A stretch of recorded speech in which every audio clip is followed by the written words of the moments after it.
Let's start off with cultivating our motivation.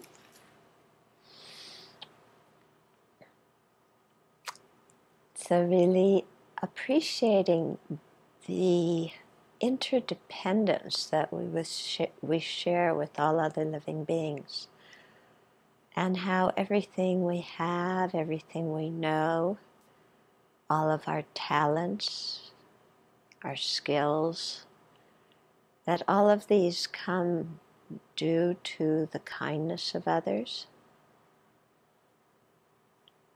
And so to really feel that connectedness with others. And a wish to repay that kindness and to honor that connectedness. And seeing that the best way to do this is to cultivate good qualities, purify our mind, attain full enlightenment, so that we'll have the wisdom, compassion, and skillful means to be able to lead others out of the cycle of existence and into liberation and enlightenment. So let's cultivate that motivation.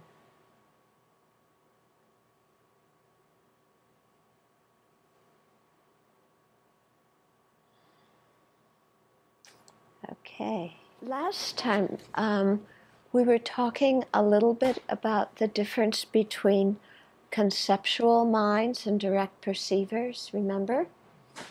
Okay, and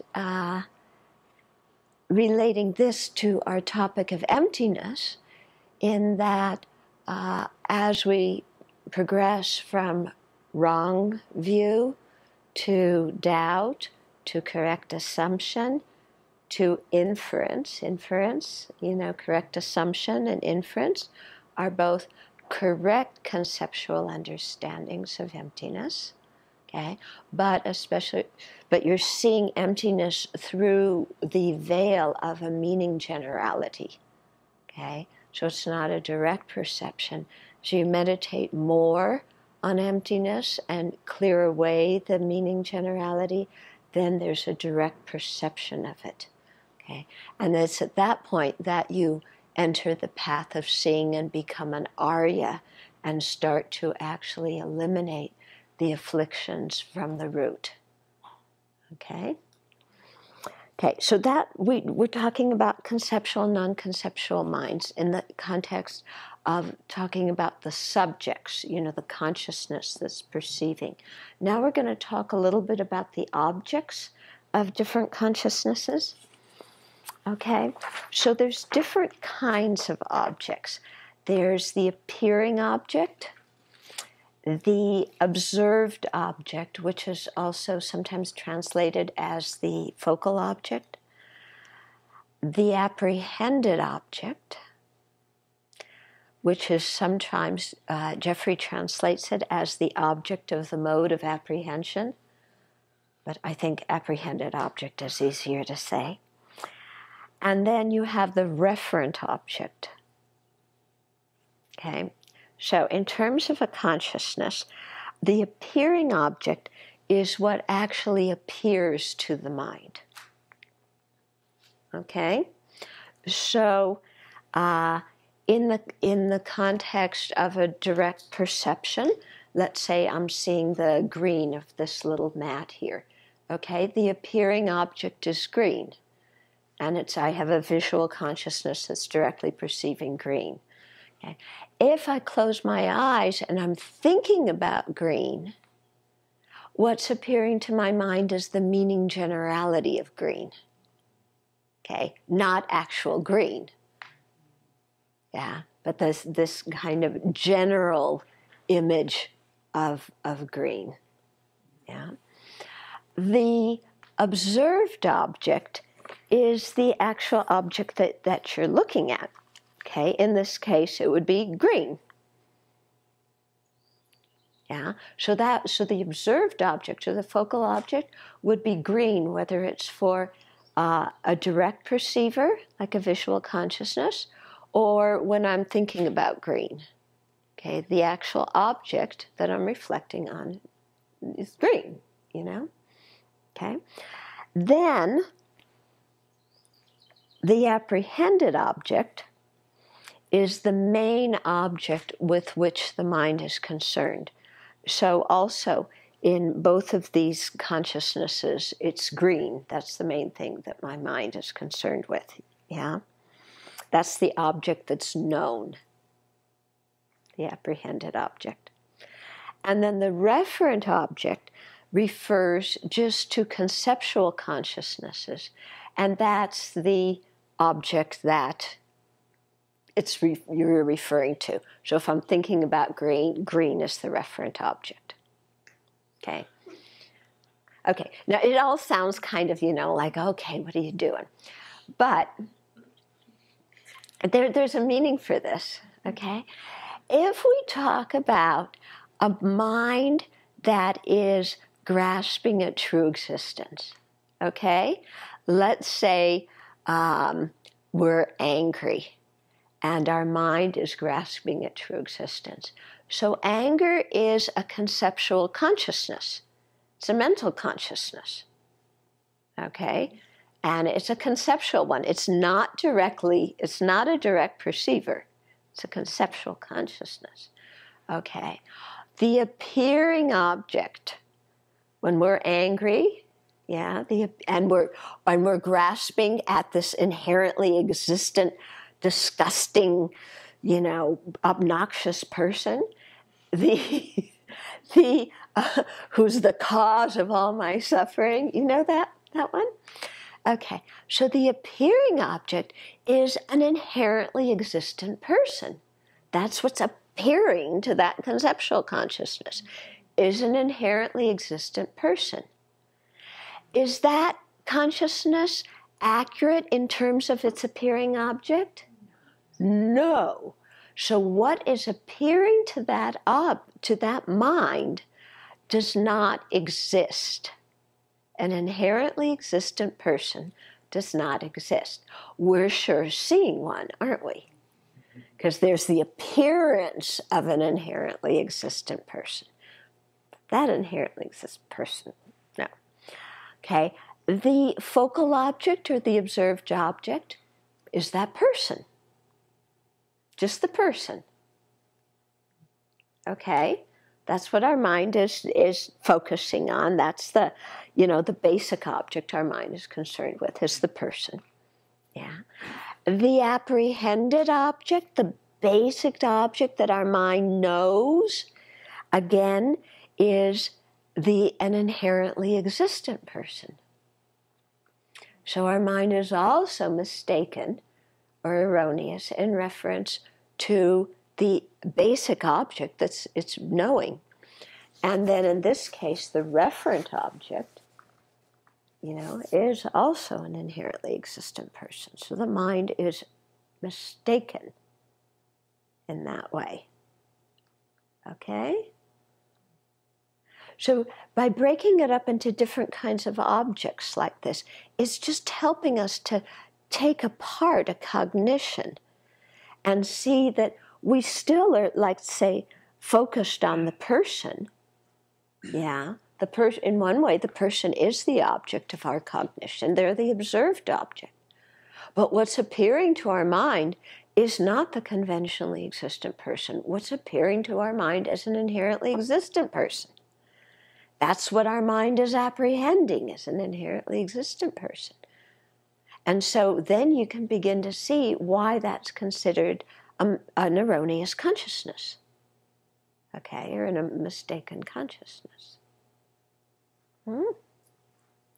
Okay?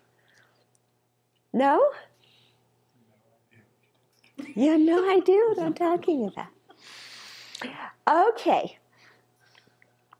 Okay, so let's say I'm mad at somebody, okay? So that person is the basic object I'm concerned with, right? So they're called the observed object or the focal object. That's the basic object, yeah. But what is appearing to my mind is not just that conventionally existing person. What's appearing to my mind is an inherently existent person. And also, a meaning generality of a person, because it's a conceptual consciousness. So if I have appearing to my mind, first of all, meaning generality, so it's not a direct perceiver. I'm not directly perceiving the person. And also an inherently existent person is appearing to my mind. So my mind is not perceiving exactly what's there, is it? It's mistaken. Yeah. What if I am apprehending? What is my mind actually knowing? It's knowing an inherently existent person. That's why I'm getting mad. Because if my mind at that point knew a conventionally existent person, a dependently arising person, or if my mind was seeing a person that appears as like an illusion, if that's what my mind was apprehending, then I wouldn't get angry. But because I'm seeing, this solid, real person who is inherently just, this idiot and the source of my problems, because that's what I'm apprehending, that triggers my anger. So you see, my mind is mistaken. It's erroneous. I'm not seeing things as they are. Yeah. It's appearing to my mind as something that isn't there. What my mind is apprehending is something that isn't there. Okay. It's like when you take drugs, okay? So when you take drugs, so your visual consciousness is affected, so you're high on acid, and you look in the sky, and there's dragons in the sky, and the dragons all have roses in their mouths. Yeah. Okay? So what's appearing to your mind is dragons with roses in their mouths. Yeah. Do those things exist? No. Okay. So is your consciousness mistaken? Yes. Okay. So your mind, your visual consciousness is also apprehending, kind of those colors, the colors of the dragon, and the colors of the rose. It's all hallucination, isn't it? Okay. So that, that's the kind of thing that we're getting at. Can you explain that again with something that, an object that you're actually, that's appearing correctly? Okay, with an object that's appearing correctly. Okay, so I look at the grapes. So the appearing object is to my visual consciousness is the purple of the grapes. Yeah, the purple of the grapes is also the observed object. It's the focal object. It's the apprehended object. And in the case of a visual consciousness, there's no referent object, because that only applies to conceptual consciousnesses. Okay. But let's say I'm sitting here, and I'm supposed to be giving teachings, but instead I'm dreaming about grapes. Okay. I'm sitting here meditating beforehand, dreaming about grapes. Yeah. So what's appearing to my mind, I should have a better distraction than grapes, shouldn't I, This shows the level, how stupid our distractions are, aren't they? You go and talk about them, and they're not even interesting to somebody else. We could have as an interesting, distract. Okay, so I'm sitting here distracted about grapes, thinking about grapes. So the appearing object is a meaning generality of grapes, not the real grapes. The real grapes are not appearing to my mind. The meaning generality is, yeah. And the meaning generality, remember, is just it's a composite of my different experiences in perceiving grapes. So I'm putting them all together, yeah, and making a a meaning generality of it. Yeah. Okay. So what's the meaning generality is the appearing object to my mental consciousness. The focal object or the observed object is the grapes. Yeah. The apprehended object is the meaning generality. I think. Apprehended object. No, the apprehended object is the grapes. Yeah. And so is the referent object. Yeah. But the appearing object is the meaning generality. Okay? In that case, what's the observed object? It's not observed. The what? Meaning generality is the observed object? No, the grapes are the observed object. Yeah. Okay? So it's just showing us, different ways to look at perception, so that we can describe what's going on and to see how, in some way, you could be, your focal object is the grapes, but, the appearing object is the meaning generality, and you're confusing the meaning generality, which is the appearing object, with the actual grapes, And so when you do that, that's one of the reasons why you can generate a lot of emotions about those grapes, because you think they're really there, but they're nowhere to be seen. They aren't around. Okay? It'll all get tied together, at some point. But you just kind of need this background to it. Okay, so now we're going to talk about how ignorance grasps its objects, and this might become a little bit clearer here. Okay, there's a very beautiful quote from the Questions of Upali Sutra that I think I'll begin with here that talks about it. And here it says, "Here the various mind-pleasing blossoming flowers and attractive, shiny, supreme golden houses have no inherently existent maker at all. They are posited through the power of thought. Through the power of thought, the world is imputed."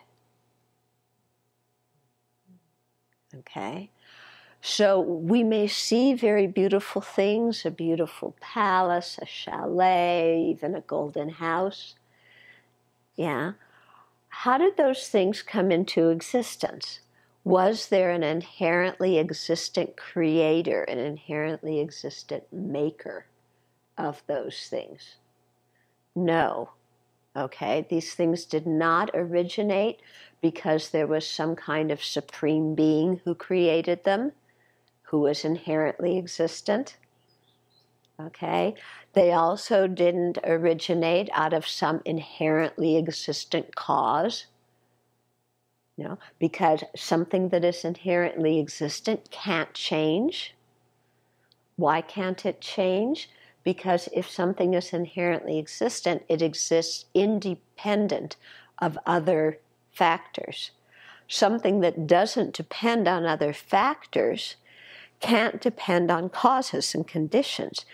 If something doesn't depend on causes and conditions, it can't change. So it can't be created, it can't go out of existence. It must be permanent. Okay? So if it's inherently existent, it must be permanent. Are trees and flowers and all these things permanent? No. Okay. Could they be created by something that's permanent? No. Because in order for creation to happen, there has to be change.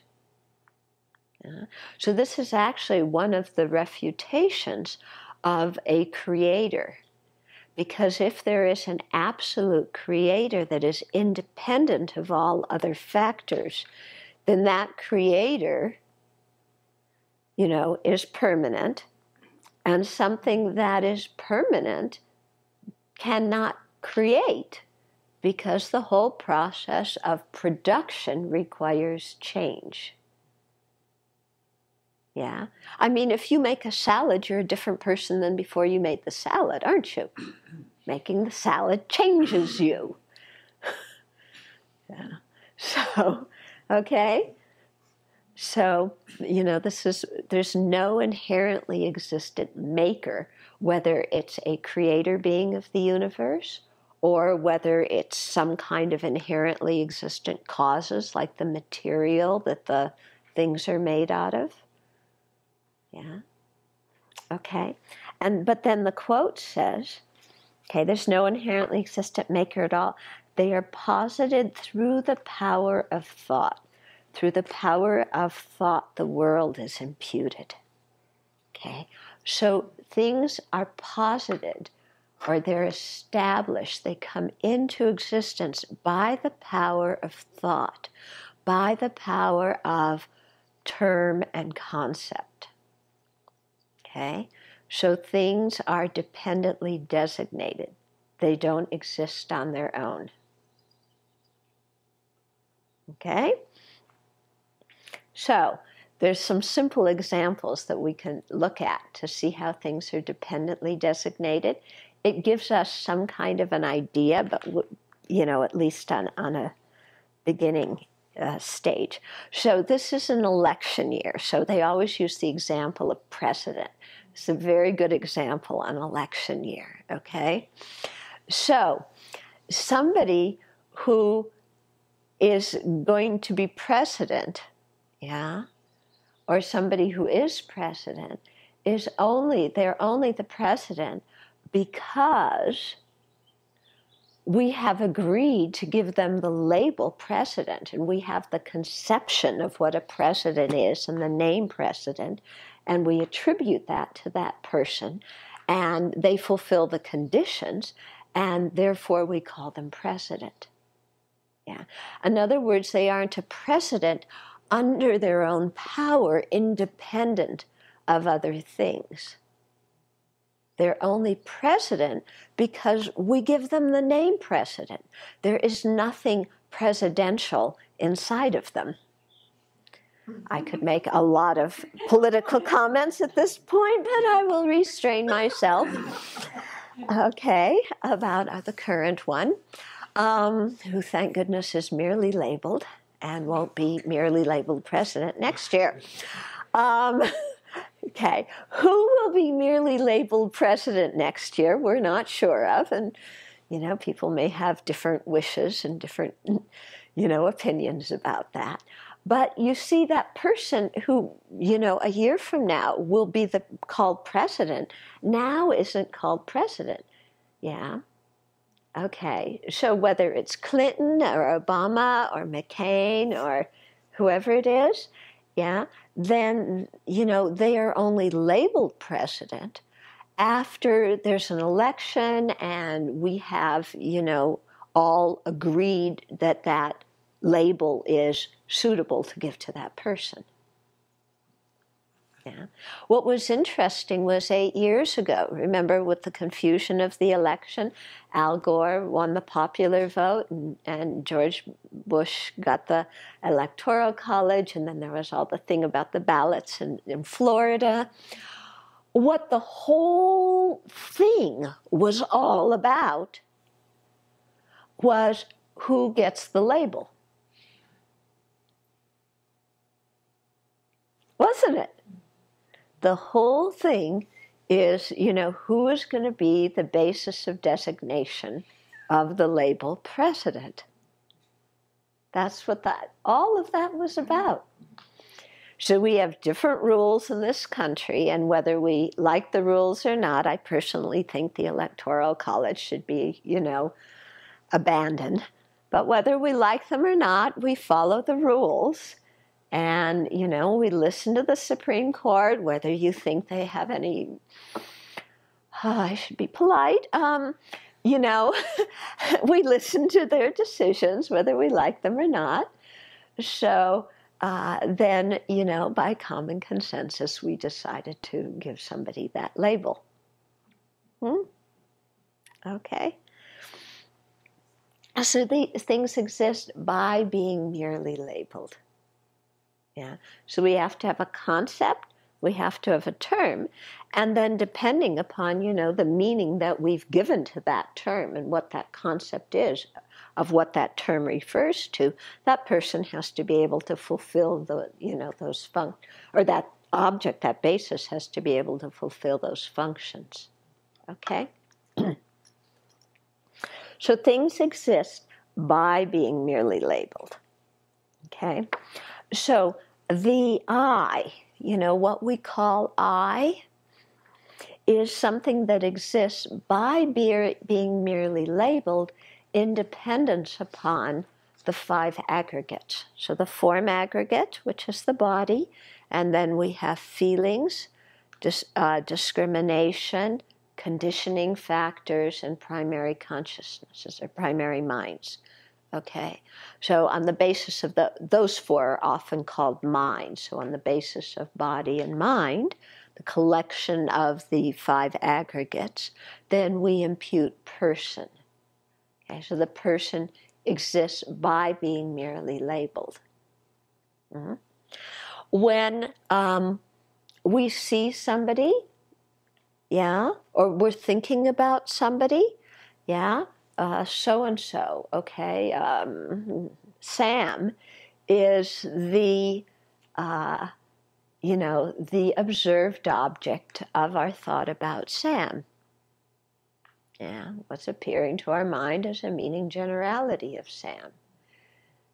If we start getting angry at Sam, then we also have an inherently existent Sam appearing to our mind.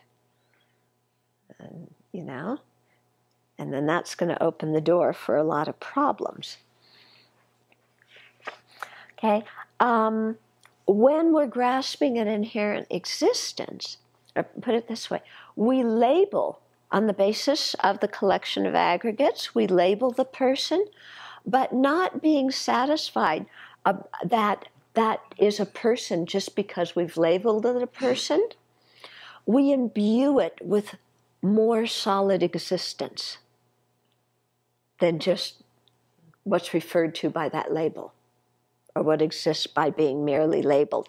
And instead we think that there's something inside that person that makes them that. Okay, so there's some real person there. So this is where we start grasping an inherent existence. Okay, so even when we think of ourselves, this feeling that we walk around with all the time of, I'm just here. There's me. Did you go through a point when you were younger saying, who am I? Yeah, who am I? What is this I? All the time I'm thinking me, me, me, me, me, but what is this I that I'm thinking about all the time? Okay, and it so often feels like it's something very real. It doesn't feel like it's the body. It doesn't feel like it's the mind, but there's something personal about it. Do you get what I mean? Yeah, I mean, if you look, the body is just, it's all this organic matter. There's nothing very personal about organic matter, is there? It's just organic matter. Yeah. Then the mind. Yeah, okay, there's visual consciousness, auditory consciousness, there's mental factors, there's feeling, there's discrimination, there's attention, intention, there's love, there's hatred, all these different mental factors. But they're kind of impersonal too, aren't they? They're just different mind states that come up. There's nothing personal about just this mental state or a thought or a mood or something like that, is there? It's just a mental event. But somehow, when we put the organic substance and the mental events together, it seems like there's somebody there, doesn't there? There's somebody there. There's something extra that comes in there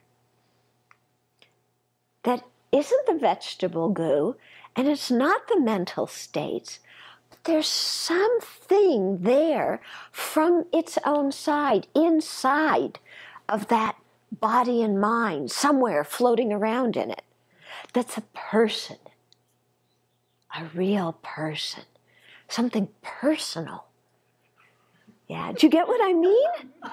You know how we make, there's something personal in there. So if there's something personal, then I can fall in love with that person. Or I can hate that person. You know, vegetable goo, you're not gonna, isn't gonna evoke such strong feelings as love and hate, is it? And mental state, a visual consciousness, mental consciousness, bad mood, mental factor of intention, mental factor of attention. Do those evoke many strong feelings in you? No. But a person, a person, that's something special, isn't it? Okay, so we feel like there's something special there. So when we look at ourselves, that's the way we feel, isn't it? There's something that's me in here. That's not the body, it's not the mind, but it's not totally separate from the body and mind either. It's somewhere in the body and mind that's something special. It's me. Yeah, you know what I mean? Okay? So we really feel that. But what in the world is it? You know, if it's not the body and it's not the mind and it's not something different from them, what in the world is it? Yeah. So there was just a conventional existent person that exists by being merely designated in dependence upon the collection of body and mind, so that you don't have to say, that body that is, 5'8", that has inside, the 6 consciousnesses and right now is having the feeling of unpleasant, is walking down the street. You just say, Joe's walking down the street, okay? Or I'm walking down the street, or Susan's walking down the street. Yeah, it's a kind of a shorthand for that whole thing, And Susan exists because we've put the body and mind together and given it the label Susan. So person exists. It's a shorthand, it's convenient. That's the conventionally existent person. But when we start thinking, there's something special in there that's Susan. There's something special in there that's Joe. Then, Joe and Susan are appearing independent of the aggregates, aren't they? There's something that's this independent, special person there. And then, of course, once we think there's that person in there, then our mind goes into what's called inappropriate attention. Yeah, there's a permanent person. There's a beautiful person. There's a person who's going to give me happiness. Yeah, there's a person who loves me. There's a person that I have a special connection with from past lives. We're soulmates. And we start fabricating this whole thing. And then what comes up? Attachment, And what we're attached to is a mental image of a non-existent person. Okay? The observed object is Joe or Susan, okay? But what's appearing to our mind is like, we've done our creative writing class and we have all this stuff, and we have all of our reasons too, because we're soulmates from a previous life. I had a Buddhist friend say that to me about his wife, and I was going to go, what are you talking about, I mean, he didn't use the word soulmates, but he said, I'm sure we knew each other in previous lives and we had this special connection. And the whole way he was talking was as if there was an inherently existent him and an inherently existent her, And okay, maybe you have a karmic connection from previous life. That's one thing. But, this kind of fated, predetermined thing because you're both inherently existent, That's not Buddhism, okay? But we can sure invent it. Yeah, and that's what our mind does. Now, and so the same thing, so one month you're soulmates, and then, they leave their dirty clothes on the floor, and they don't take out the garbage, and they forget to buy you the peanut butter, and they're in a bad mood, and then anger arises. Again, because you were grasping an inherently existent person. Remember, there's something personal in there. There's not just a merely labeled person. There's a real person in there. And then our inappropriate attention, they forgot the peanut butter. I think they're passive aggressive. This has been happening a lot in our marriage when I ask them to do things and they forget. And his dirty socks, I really don't like that. Who does he think he is? His maid? That I'm going to pick up his dirty socks and wash his bowl and, find his car keys when he can't remember where he put them, And so, again, inappropriate attention starts fabricating a permanent person, a person that is the cause of my suffering, a despicable person, a stupid person, everything, inappropriate attention goes on. It fabricates this whole thing. And then, of course, we get upset and anger comes. Okay? So here we see how grasping at inherent existence produces the afflictions, which produces the karma. Because you have the grasping at inherent existence, and then you have the inappropriate attention that elaborates and, makes up stories, which gives rise to an affliction, depending on the story you made up. Okay? And when you have the affliction in your mind, then if you have mental actions, ruminating about the person, oh, they're so wonderful, how can I just bump into them accidentally? I've got a plan on how to bump into them accidentally. Or they're so disgusting, how can I hurt their feelings? So that's the non-virtue of either covetousness or ill will. Okay, that's the mental non-virtue. And then that gives rise to verbal things. So you create non-virtue of, verbal negative actions, or we do something. So we have physical negative actions, physical karma. And then, that is sets the stage for future rebirths. If we did something, quite a strong karma, then it sets the stage for future rebirths.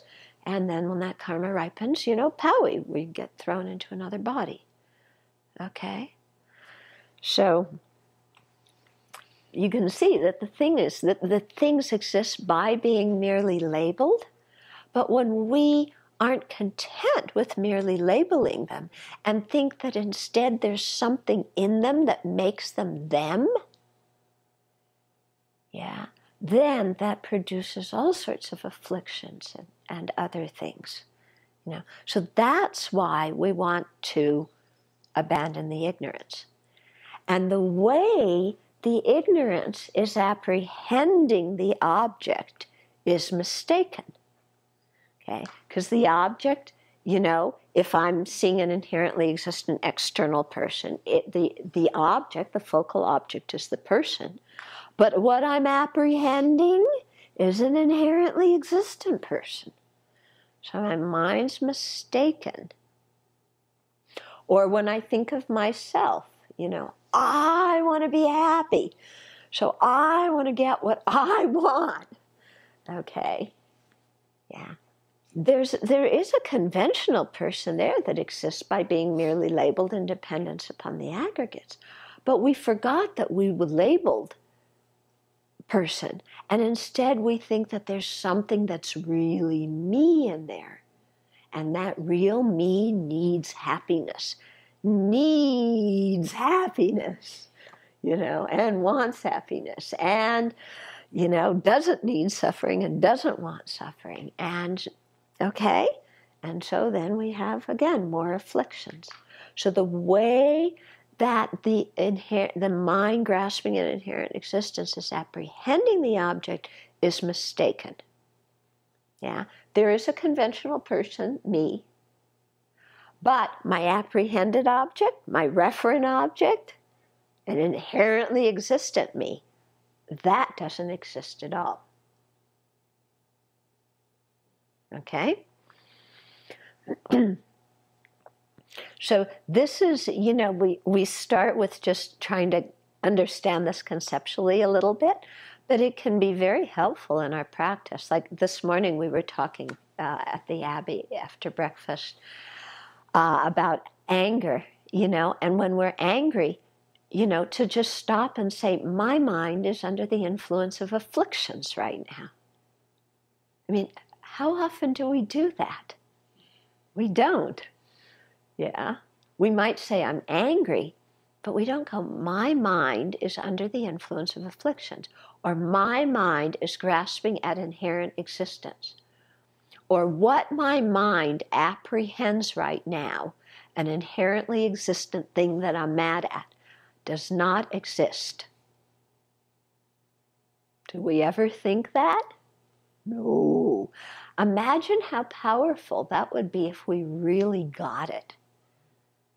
The object that is appearing to my mind, this inherently existent person, the object that my mind is apprehending, grasping at, this inherently existent person, does not exist at all. Totally non-existent. Okay. Okay. Now, we have to be careful here. The inherently existent person is totally non-existent. Is the person non-existent? No. The person exists. Yeah, there is a person there. Yeah. If I'm hallucinating a person, then there's no person there. Okay. But if there's a person there, conventionally existent person. But that's not what I'm apprehending. I'm apprehending an inherently existent one that doesn't exist. Okay? So you see here now why this thing about objects is important? Yeah? Because the person exists. We're not going to nihilism and saying the person doesn't exist. But what my mind is apprehending when I'm grasping at true existence, whether it's a truly existent me or a truly existent other person, that truly existent one doesn't exist. But that person exists. Okay? So that's how the thing of objects relates to what we're talking about. And that's how it can be really helpful to us, you know, when we're under the power of affliction, to say, my mind is perceiving a non-existent object. Okay, so whether we're really angry and we're perceiving this person that is 100% totally negative, or we're overwhelmed by attachment and we're perceiving a person that is 100% perfectly wonderful, our mind is not perceiving things as they are. The object, that our apprehended object, doesn't exist. There's a person there. but there's not a real person with all those fantastic qualities that I'm imputing on them. Okay? Okay, so Nagarjuna said, here's another quote. When thoughts of the self and that which belongs to the self, so here he's referring to inherently existent self, are extinguished in regard to internal and external things, grasping will stop, and through its extinction, birth will be extinguished. Okay? So when thoughts of a self and that which belongs to a self, thoughts of an inherently existent self and an inherently existent mind or inherently existent phenomena that belong to the self, when that is extinguished, okay, then grasping will stop, because grasping needs inherent existence to hold on to. And when grasping stops, grasping is the ninth link of the 12 links of dependent arising. When grasping stops, then birth stops. Because without grasping, karma can't ripen that throws you into another samsaric rebirth. Let's say when the object of love and the object of attachment, yeah, a very good thing, is sentient beings. Okay? Because sentient beings conventionally exist. So sentient beings are the observed object of love when we have love in our mind. They're the observed object of attachment when we have attachment in our mind. Okay?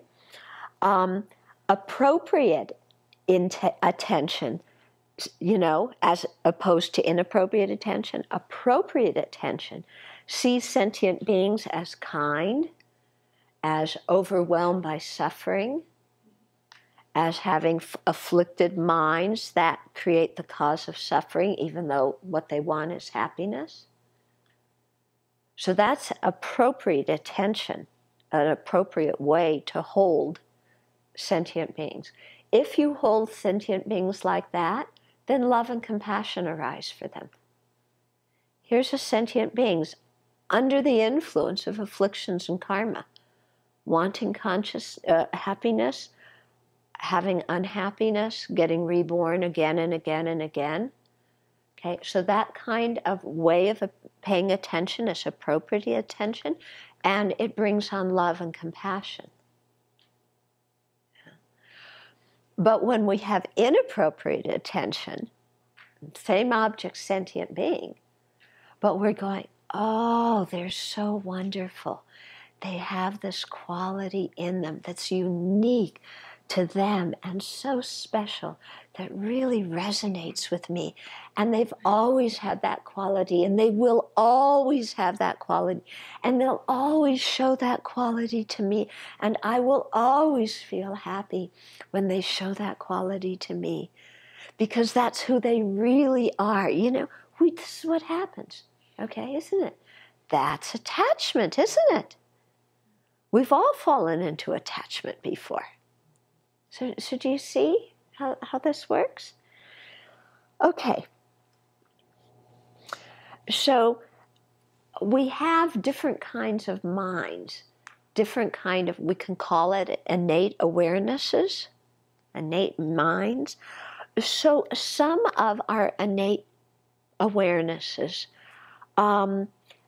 apprehend objects that do conventionally exist, like sentient beings that are under the influence of ignorance and karma. Okay?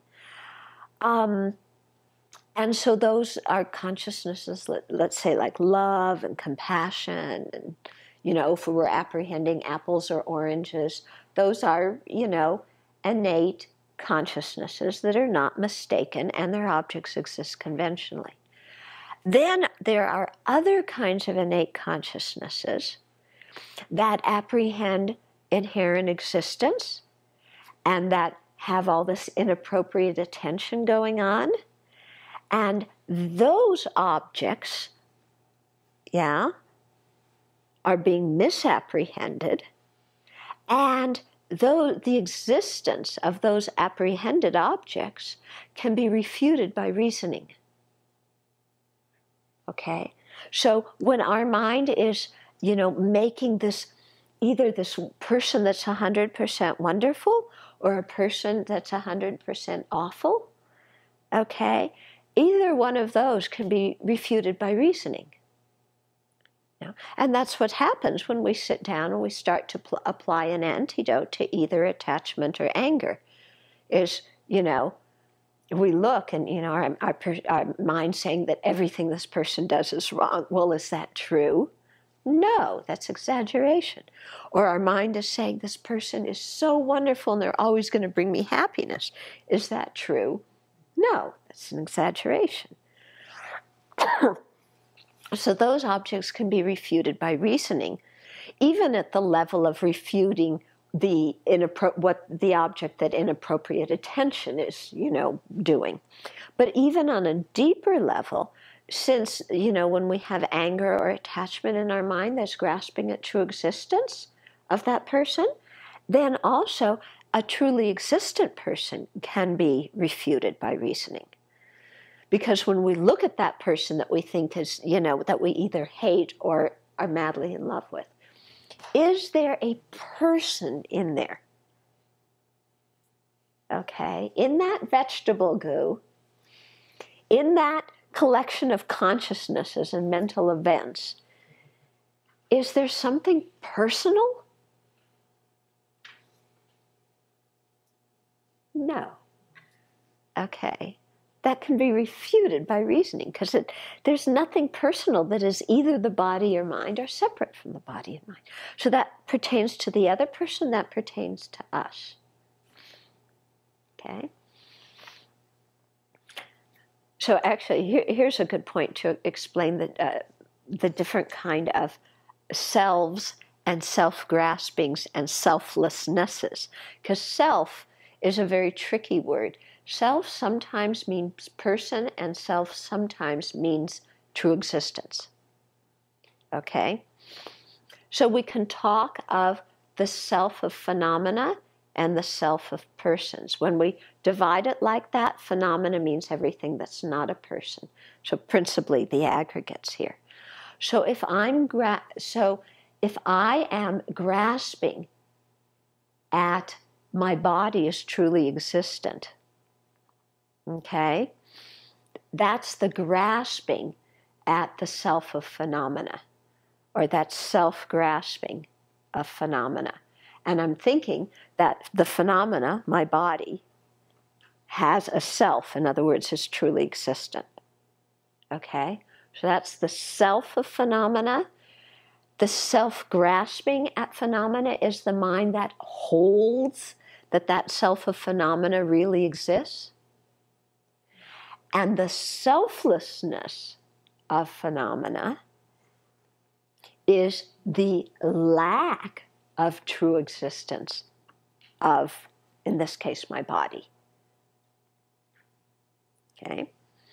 So that's regarding phenomena. Then regarding the person, what's merely labeled in dependence upon the phenomena. The self of person means that a truly existent person.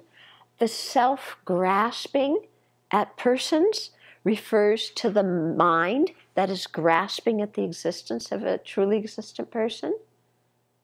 And the selflessness of persons means the absence of a truly existent person. Okay? Within that, when we're talking about persons, there's also another little subdivision, which means other and myself. Okay?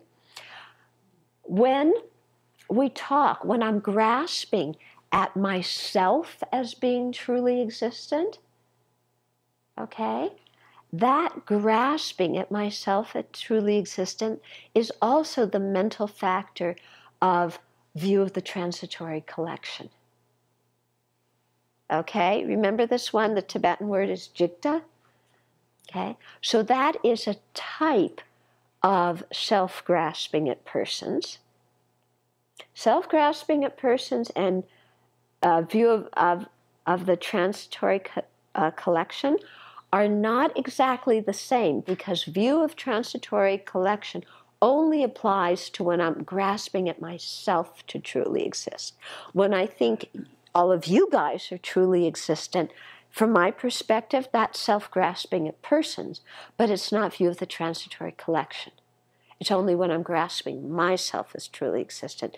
That's the view of the transitory collection. And the view of the transitory collection is the real troublemaker. That's the one that when we talk about the 12 links that describe how we get born in samsara, that's the one that's the first link, the link of ignorance.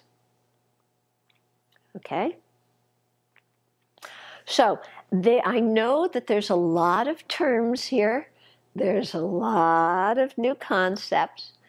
But even if you don't get everything completely clearly, just trying to familiarize yourself with the words, trying to get the concepts is very, very good, because if you spend some time, if you take notes and study them, or if you go back and listen to the teaching again and again and again, and get these things, then you become more familiar with the material. And then next time you hear it, it will make more sense. Okay? So it's the same with everything we do. We have to learn repeatedly and get familiar with the terms, familiar with the concepts. Okay? But also, there's something in here that we can apply quite directly to our lives too. And I think when I was describing, the vegetable goo and the mental states, and is there something personal about them? I think you got that, didn't you? You can kind of get that. Well, try this week when you're either looking at other people or looking at yourself, when you feel this strong feeling of there being a person there, to just say, vegetable goo and mental states. What is the person? Yeah, is there a real person in this vegetable goo and among these mental states? Can I find it? And then you kind of see how there's a difference, isn't there, between when you look at somebody and you see, they're just a conglomeration of vegetable goo and mental states that is being labeled person. You can begin to see there's a difference between that and when you think that there's something unique that's really a person inside there. Okay, so you can begin to see the difference between those two things. Yeah, so that's good, because then you're getting some idea of what the object of negation is. Yeah, that thing in there that's really that person.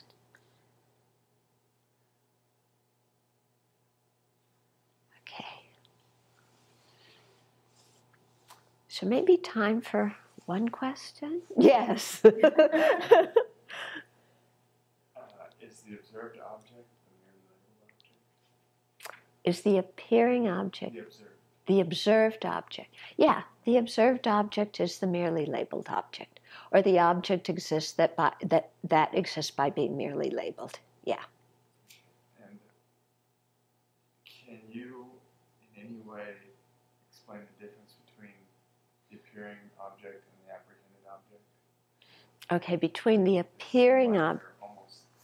Yeah, well, except the appearing object is talking more about what is appearing to our mind, and the apprehended object is talking more about what we're holding, what we're actually knowing.